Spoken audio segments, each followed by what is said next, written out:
All right.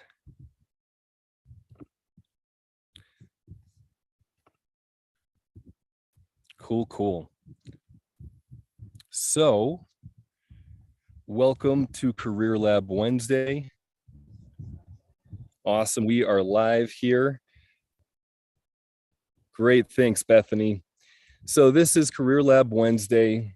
I'm your host, George Miller, and I'm here every Wednesday, noon to 1 p.m. Central, to support you in your career. My background is in social and emotional intelligence, coaching, training. And so that is the slant that I will be bringing into all career related questions. And I'll get into our topic in just a moment.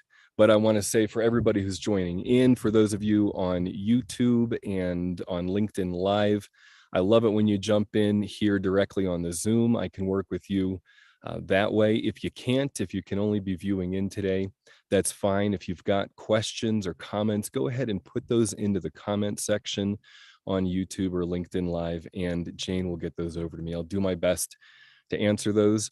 And oftentimes, if there's technical questions you have that I'm not able to answer, oftentimes somebody who's listening in can. So any questions are welcome. No question too small, no question too big. If you're at the beginning of your career, you're really working on interviewing, working on your resume, that's great. I can support you there. If you have leadership challenges, if you're working with your team and wanting to develop yourself as a leader, that's great. If you're working on your relationship with your boss, your supervisor, and you're wanting support there, that is open for discussion. So the way that I look at a career and the whole model of coaching that I come from is looking at your career as a way to help you become who you can become. So we had a great career lab a couple weeks ago about the challenges that come up in your career.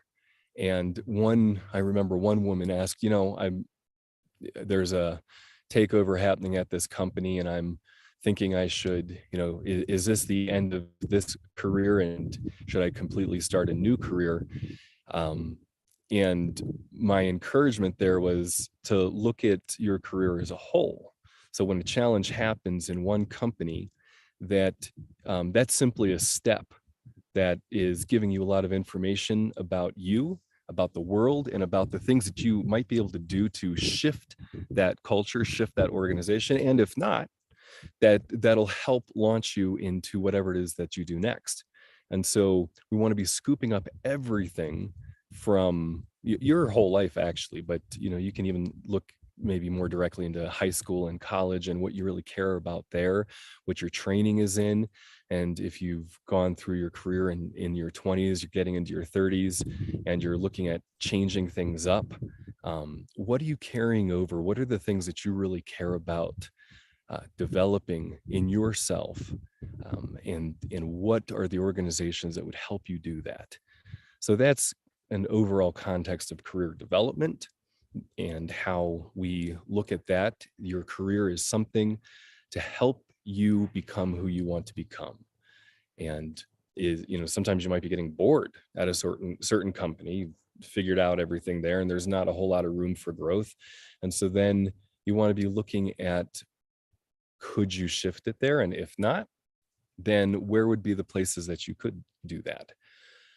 So within all of that comes connecting authentically with other people. And how do you connect authentically? This is it's a high level skill, something that any human being can be developing. Some people have a knack for establishing relationships. It comes easily. A lot of us don't. It's something that I have been working on for years personally. I'm historically more of a people pleaser, and will take on a lot of work and get praise for that, and that's fine. There's nothing wrong with that, but it's also not all of who I am. And so for me to be increasingly authentic, has meant that I'm getting better at saying no to things. I'm getting better at saying, you know what, that's something I'm not so good at. And I don't have a whole lot of intention of developing skills in that area. And, on a team, I work really well with people who are personally who have more organization skills, who are more of an analyzer type. And for me to know that and be able to partner with people has been a big journey for me. And so connecting authentically, there's a lot of angles to this. One of knowing my gifts, what am I good at? What do I want to develop? Knowing my weaknesses, um, and having some intention sometimes to develop those. And sometimes saying, you know what, that's not going to be something I'm going to give a whole lot of focus to. And being able to communicate that clearly to others can be a huge benefit to a team. And it's vulnerable, it's risky. So it sure is for me. I think anytime for me, I'm always thinking that I'll be rejected if I am saying what I want and what I think. So there's a first step, what I often refer to as emotional intelligence, getting to know who I am, what really matters to me, what I'm feeling in regards to a situation, in regards to other people. How do I feel about that? Where do I feel concerned about things? Where do I feel excited about things? Where do I feel hurt or upset about things?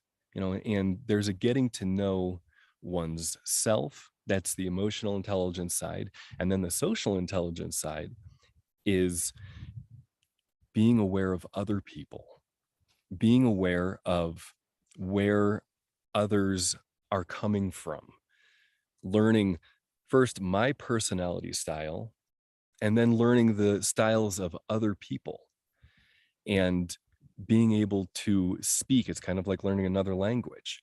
And so connecting authentically, um, I take the approach of the existentialists who say that authenticity is being true to who you could become.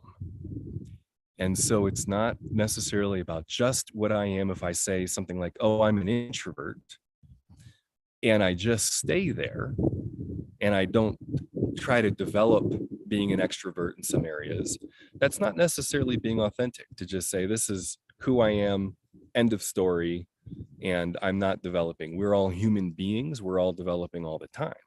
And so to be authentic, according to the existentialists, would be to be aware of where I could be developing and taking some risks into that area. So even if I'm a bit of an introvert, um, looking at, okay, well, relationships do matter to me.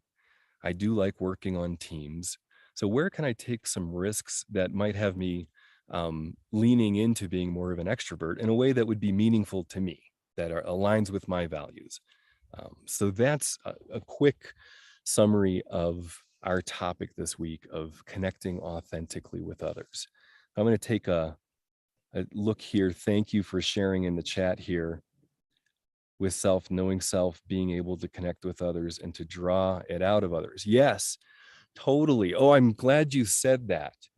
In a group last night, we were working this, which was one woman was aware of how she used to feel sad about when other people wouldn't be stepping up um, to in projects and doing what she saw possible for them.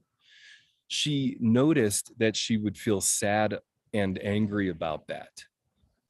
And when she was unconscious of the fact that she was feeling sad and angry about that, she, in knee-jerk ways, would try to entice people and get others to move. And it ended up that she would be doing a lot of work trying to inspire and to motivate other people. And that doesn't work. What she was finding was that the team, a lot of, not everybody on it, but their members of her team would be resenting her and resisting her attempting to motivate them. And as she got more clarity about herself, what's going on inside of her, and was like, you know what, I'm hurt angry and sad about this. And what I've been trying to do doesn't work. So I'm just going to sit with these feelings when I'm in these team meetings. And I'm not going to disassociate, but I'm going to be present to what I'm feeling inside. What she found was it drew people out, that the people she'd been trying to motivate and inspire started stepping up and filling in the space where before she would be talking, trying to get them to go. Now she's just present. I kind of could picture her like a monk and just holding that space in the group of and being aware of her sadness, not trying to fix it, just being aware of it. And as she did that, it's like she drew other people out, just her being. So I'm so happy you said that, Bethany, um, about being able to know oneself, to be authentic with myself in a way that then draws other people out. Sometimes it makes sense to encourage and to highlight the gifts of other people and to say, okay, go for it, go get them. That works for some people, but it's not going to work for everybody.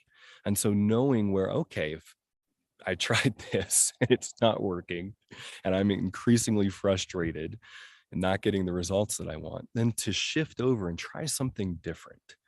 And so that's a quick story about that. Now, I see you wrote some more here. So in regard to connecting authentically in the workplace, what are some practices leaders and individuals within a team or group can do to develop psychological safety for themselves and others? Okay, great question. So, I think this is something that's coming up a lot, as in as our workplaces are developing. We're becoming increasingly aware of hierarchies that haven't really worked. Um, they there was success with things. If we say, mostly male dominated leadership and that kind of driving force.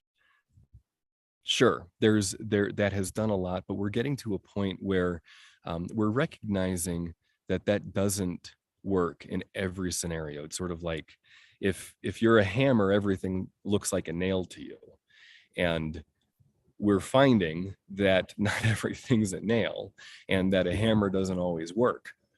And so to I'll to look at the psychological safety piece. Well, let's look at that. Um, First is to know myself and what my boundaries are. What are the things, what are my values, and what am I going to be working towards in a company? And if I know my boundaries and I communicate that to people, and I say, let's just take time, you know, if I'm working on a team, on a project where we're launching something new, and there's the cultures that we're going to be working a lot, there's going to be overtime, and that's understood, then for me to be able to say, okay, I get that, and I'm happy to do that, but I'm also going to, I know myself and I know that I'm going to need time off. I'm going to need reset time. I'm going to need time where I'm not doing anything, but where I can rejuvenate. And to be able to set that up in advance rather than kind of like I've done in the past, where I just work, work, work, work, work, work, work, work, work, work, and am starting to build up a lot of resentment. And then I'm starting to blame my bosses and team and saying, oh, nobody understands me and this is a toxic environment and that kind of thing. But to take responsibility for that, and if I've been acting in a people pleasing, rescuing kind of way, and just out of fear that my needs wouldn't be met if I brought them up, then to take responsibility for that and say, hey, you know what? I've been going at things this way in this environment.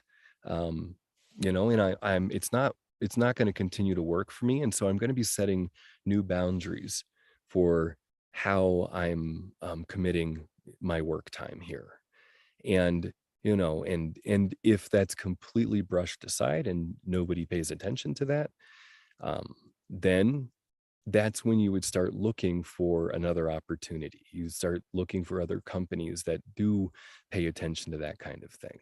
But you want to understand that oftentimes we've been acting in such a way that we're facilitating the system functioning as business as usual.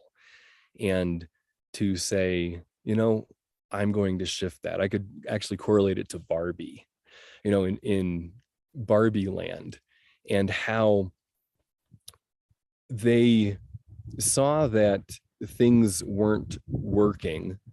Um, oh, this is going to be a stretch, and I don't know if I can make it.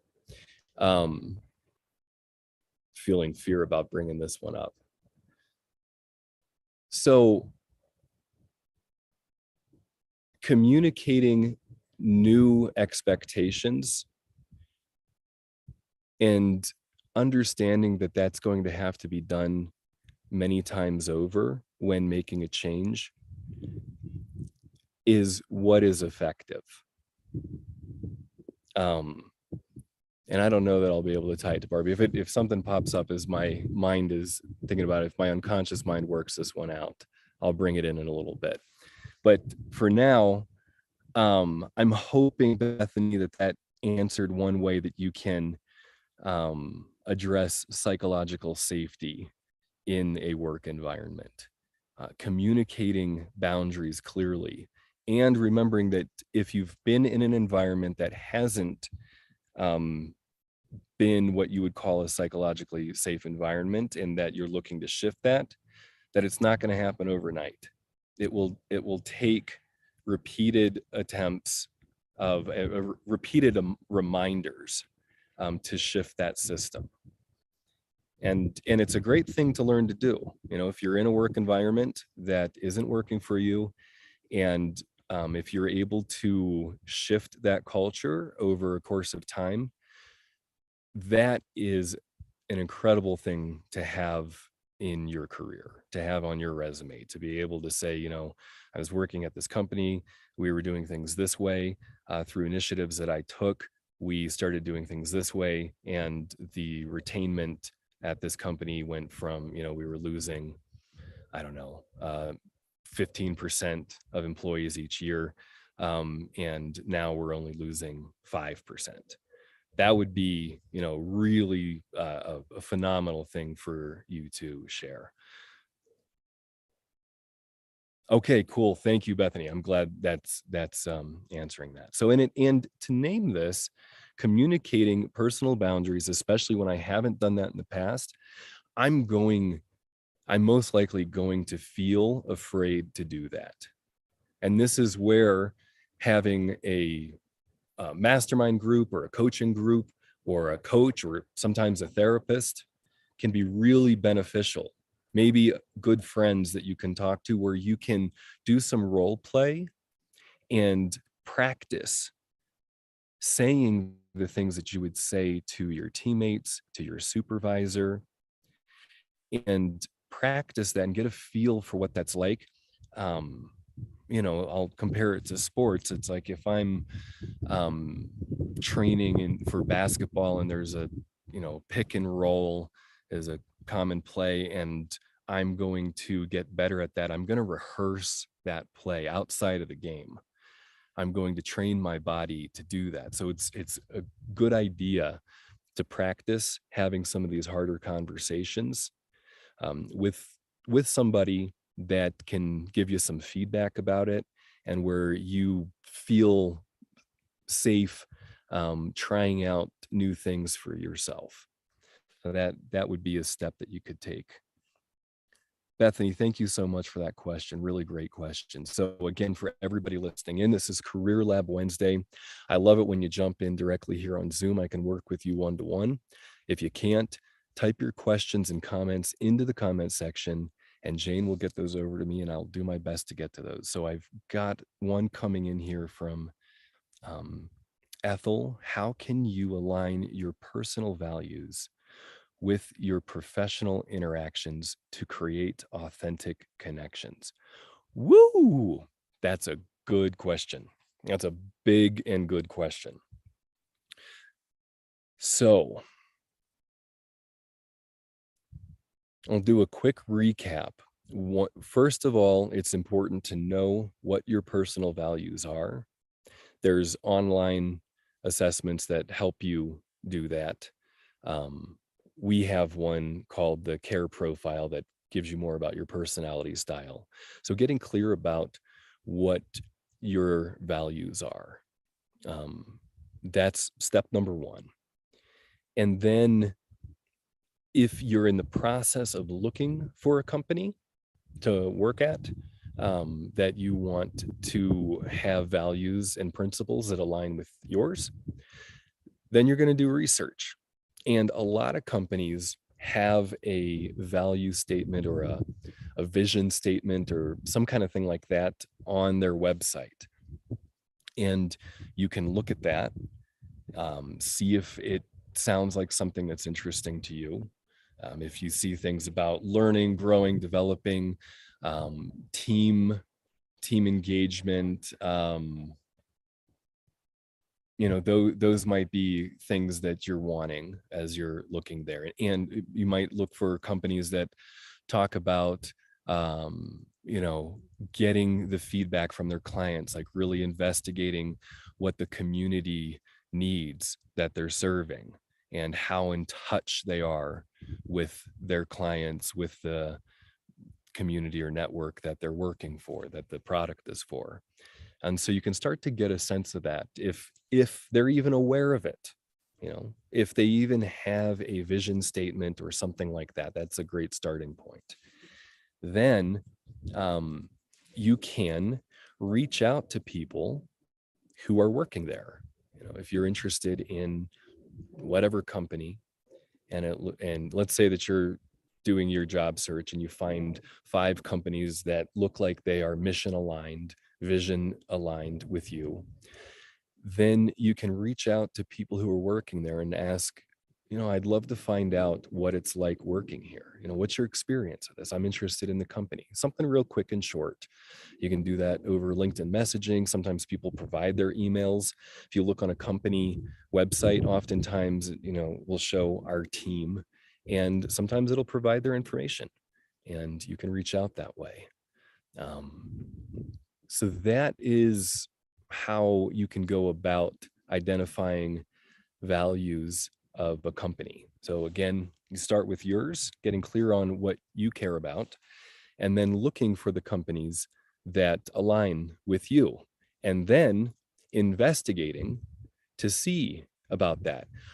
I think that any company that has a worthwhile mission statement, vision statement, and if they're really honest about it, they're going to be aware that they have gaps, that their vision statement is something that they're working towards, and that they're not necessarily going to have all the parts and pieces in there. And so if that's the case and they're being honest about it, it's very likely that the openings that they have would be things that would be like, okay, we need to bring somebody in that's going to help us achieve our mission. And so that's a great onboarding way for you in the interview process to be talking about the mission of the company and where you see yourself fitting into that. And so it's a great thing to do while you're interviewing. So I hope that helps. Let me know, Ethel, if that's addressing your question. Now, if you're going to do this in a company that you're already in, and one thing is to notice, is the company that you're working in aware of the ways that they want to grow and develop? Is that even a thing that's on the table? Or is it just, we've got this thing that's working the way it is and we don't want to change anything? But if they're aware of a gap that's, happening, let's say people are leaving, or that they're not making the amount of money that they could be making, that they want to be making, and that will often indicate that they're not serving clients in the ways that they could be. And so you could then start looking for, you're always going, if you're in that company, you're always going to be looking for the bottom line. What's the profitability of this company? How is it doing financially? And how does the mission and the values, how does that help increase profitability in the company? Of course, there's some companies that aren't interested in that, and there's just a resource that they can use, and they just go for that until the resource is gone. That the short-term gains. But I think more and more companies are becoming aware that, hey, that doesn't really work, especially not in the long run. And so we're wanting to establish a culture that, looks for the longer term vision, and how are we doing on that? And so if you're in a company that's in that space, then you can start having those conversations when you're going into your review about, how, here's what I've understood my job to be. Here's how I think I've been doing on it. And here's how I think it's impacting these key issues in the organization. And when you're having those kinds of conversations, those are powerful. And, you can often have insights that you've not been sharing. And so if you start to share your insights, you want to be doing it in a way that is really addressing overall how the company is doing financially. So Ethel, I hope that helps. Let me know if you can. Okay, so I'm going to do a quick room reset. This is Career Lab Wednesday. I'm your host, George Miller. I'm here every Wednesday, noon to 1 p.m. Central. And I am outside here, so I've got some bugs flying around me. I'm here every noon to 1 p.m. Central Time, and my job is to support you in your career, to help you develop. And I'll answer any questions that I can to the best of my ability. My approach is going to tend to be from social and emotional intelligence, learning about yourself, and then learning about other people and how you can best support others to realize their potential while simultaneously doing that yourself. And, this is an area, social and emotional intelligence, that any human being can develop at any time. So I could be in my 60s, and if I said, you know what, I'm going to start focusing on paying attention to what I really feel and what really matters to me in a way that I haven't before, I'm going to start being conscious of this. That choice can have a significant impact on the quality of my life, no matter where I'm at in age, no matter where I'm at in my career, no matter where I'm at in any position.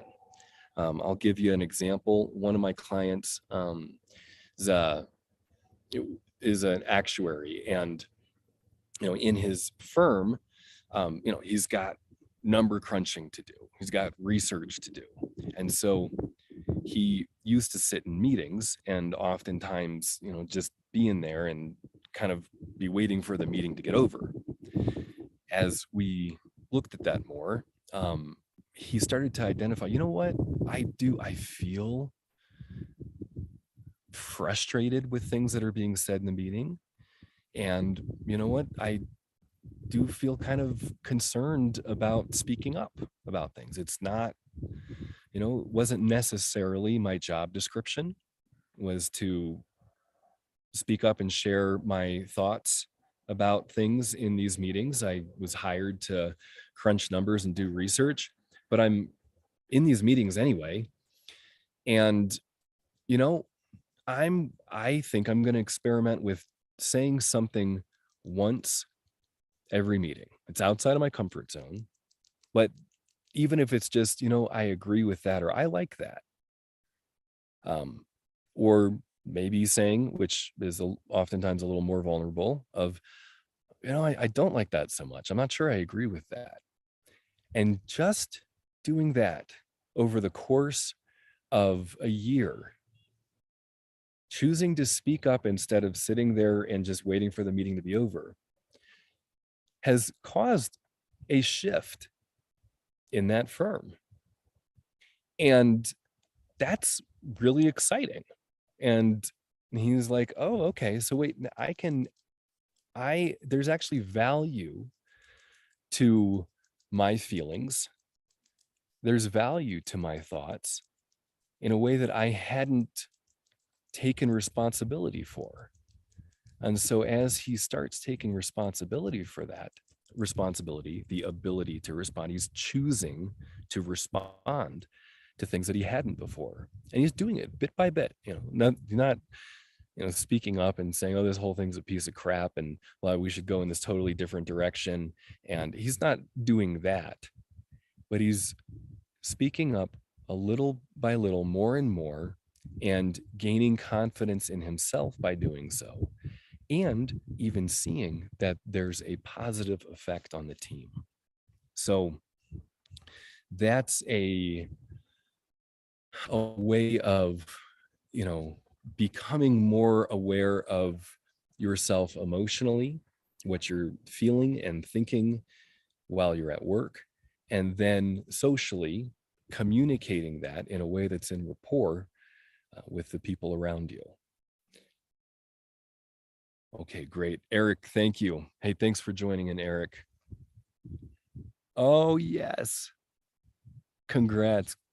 Going to be on paternity leave. So see everybody in October. Wonderful. Congrats, Eric.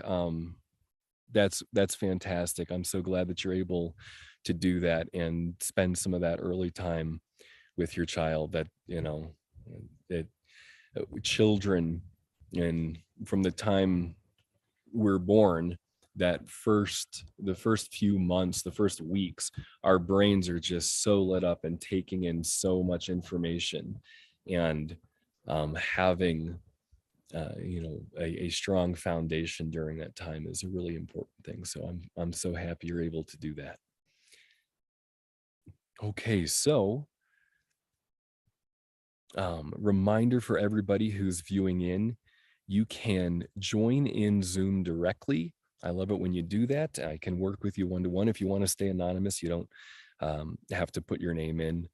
If you have a question that is sensitive for you, that's fine. You can always just let us know to keep it anonymous. And if you're not able to jump in the Zoom, then go ahead and put your questions and comments into the comment section, and Jane will get those over to me and drop them in. Okay, got feedback from Ethel. This is great. Thank you. Okay, good. I'm glad that this is helping. So let me know how I can support you. We got a question. How do you handle situations where you feel pressured to conform or act inauthentically due to workplace norms or expectations? Great question, Alex. So if I'm in a workplace environment where the culture is such already, it's already established that there's practices going on that I'm uncomfortable with, then the thing that you're first going to have to do is to get clear on what your values are. And if you can then share that with your manager, your supervisor, and say something like, I have some concerns about some of the practices here. I don't feel great about it. And, I wanted to bring this up, you know, then that would be the first step to take, getting clear about what it is. And you could get clear too about the impacts that you're seeing that it has in the organization. And, bringing that up with your manager or supervisor. Um, if you're able to share more, I'd love to hear some more details about it. That's just the, you know, overarching approach that you would take. Um, if you're working in an environment where you are feeling pressured to conform or act inauthentically, to things that you're not comfortable with, and you're going to want to communicate that. And if you can share more, please do. I'd love to hear if what I've said so far is helpful. Um, yeah, you can type it in or jump directly into the Zoom here, and we can talk a little bit more. And if you're not comfortable doing that, you can also set up a 15-minute time with me on my calendar. I will address your questions and coach and support you as much as I can in that time. And if that, if you want to set up more time with me after that, we can talk about it. So go ahead, check that out. And I'll throw in a couple more things here that can help you get in touch with yourself first, to become more emotionally intelligent yourself. Um, and there is a YouTube link that I to a webinar that I've done that we'll share with you in a moment here. So that's something that you can listen into. Go back and listen to it several times, if that's helpful.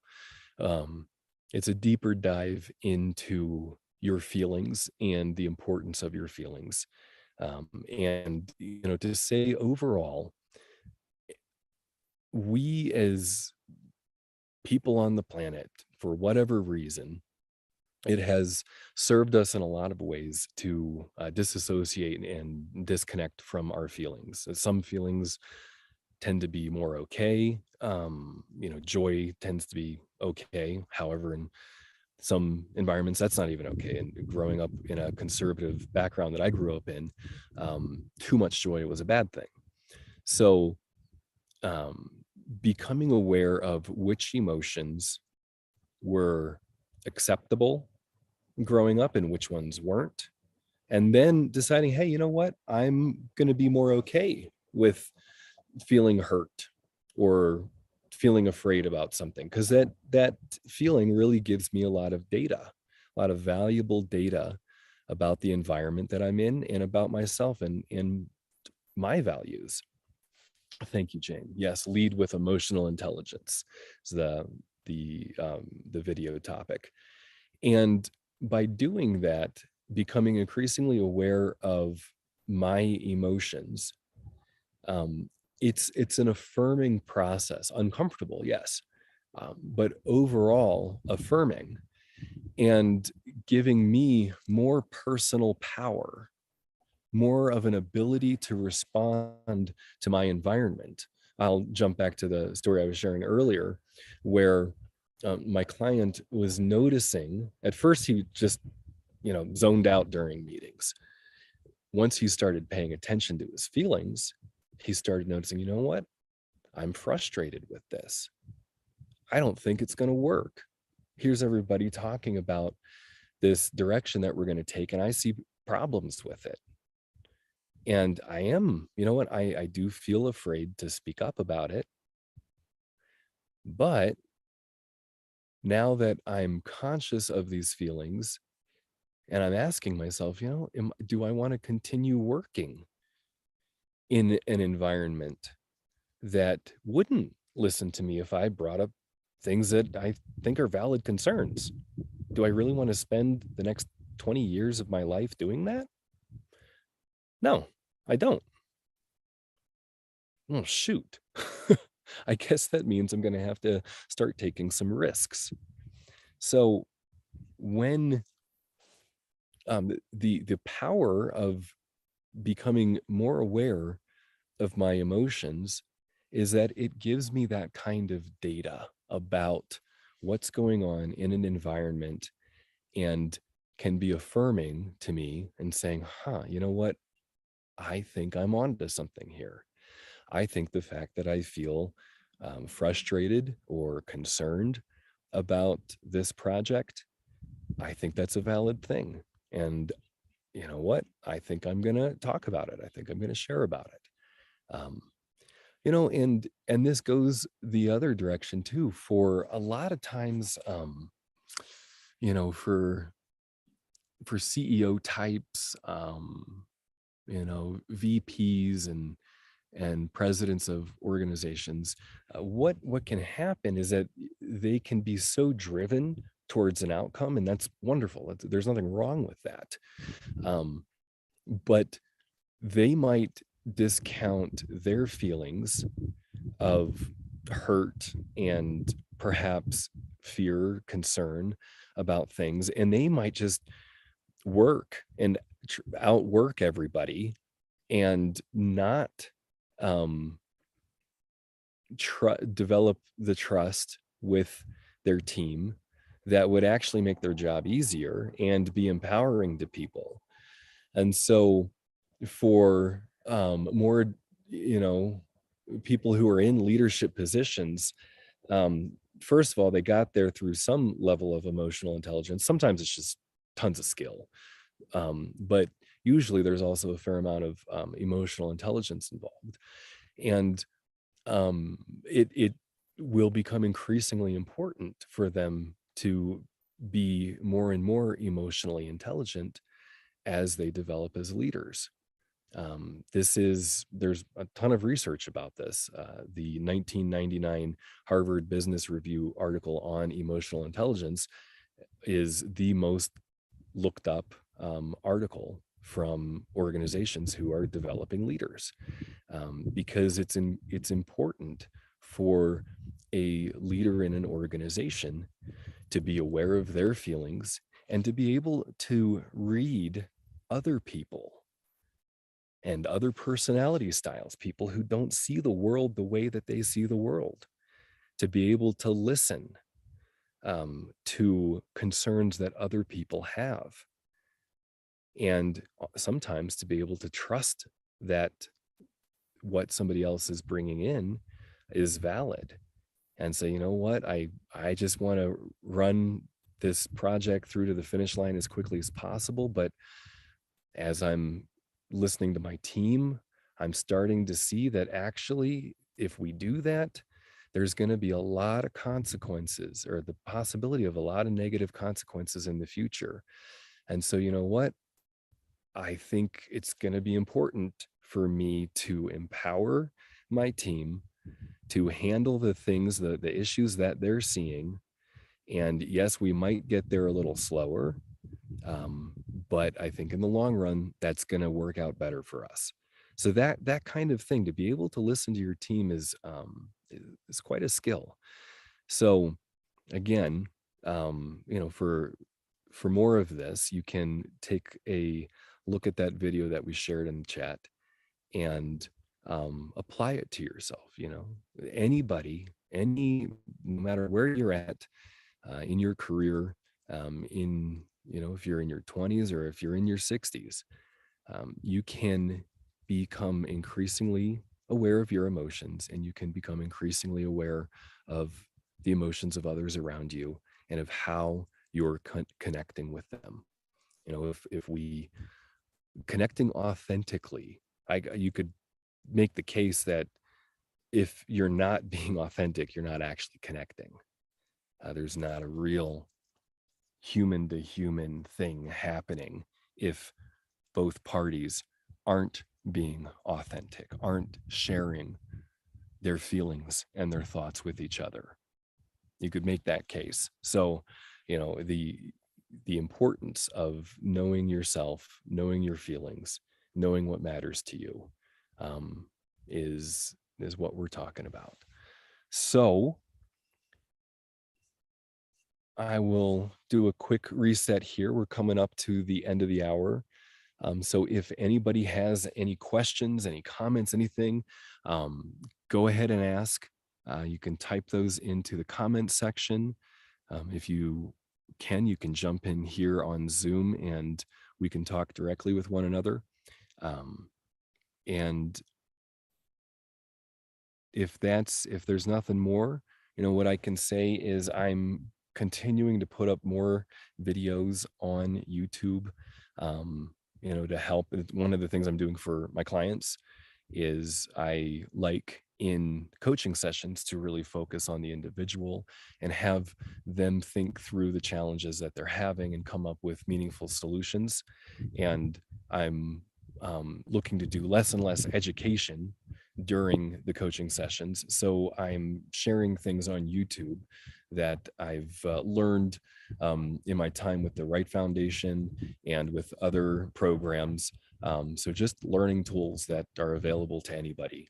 So if that's something that you're interested in, check out that video, subscribe to my YouTube channel, and you'll be getting more and more videos on there to help you develop yourself as an emotionally intelligent leader.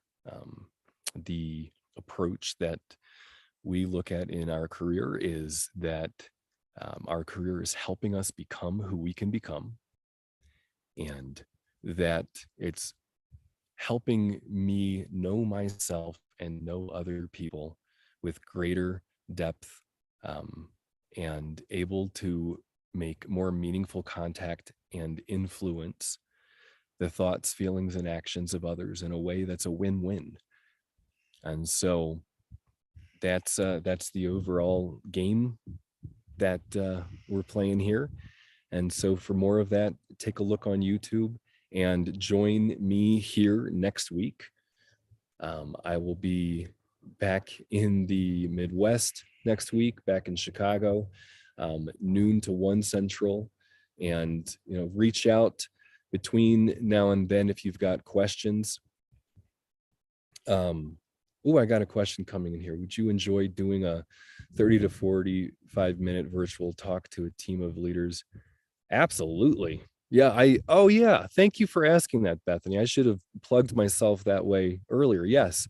I really do love doing that. I have been leading teams for 6 or 7 years, professionally, and in other ways before that, but as a professional, I've been doing that for the past 6 or 7 years, and I love it.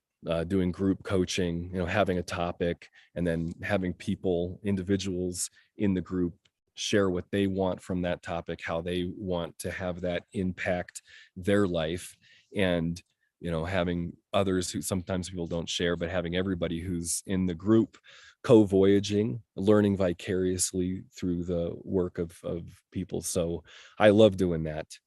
Absolutely. Excellent. Looking forward to that, Bethany. Thank you.